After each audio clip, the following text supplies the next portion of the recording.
ቅዱስ ቁርአን የህይወታችን መመሪያ ነው።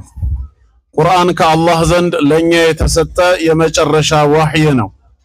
ጌታ አላህ እኛን ሰዎች ሲፈጥረን በዚህ ምድር ላይ ትልቁ ዓላማ ለዒባደቲሂ ዐዘ ወጀል እሱም በብቸኝነት እንድንገዛው እንድናመልከው ነው።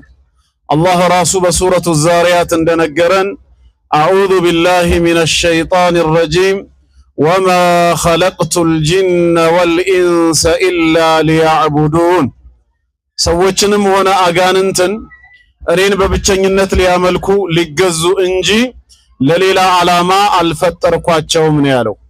ወደዚህ ምድር ሰው ሆነን የመጣ ነው አላህን ለመገዛት እሱም በብቸኝነት ለማምለክ ነው ማለት ነው።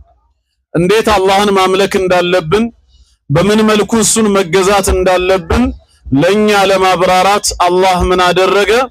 ከኛ መካከል ሰዎችን መረጠ። የመረጣቸውን ሰዎች የነብይነትና የረሱልነትን ማዕረግ ሰጣቸው።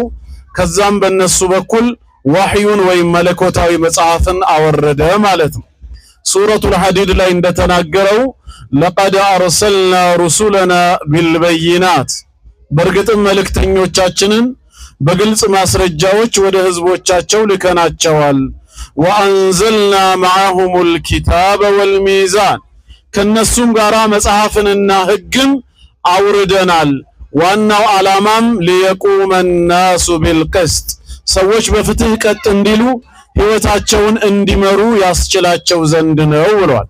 ከነዚህ ከአላህ ዘንድ ከወረዱ መጽሐፍቶች ከአላህ ዘንድ ወደ ነቢያት ከመጡ ወህዮች አንዱና የመጨረሻው አልቁርአኑል ከሪም ቅዱስ ቁርአን ነው። አላህ ራሱ እንደተናገረው ኢና ነሕኑ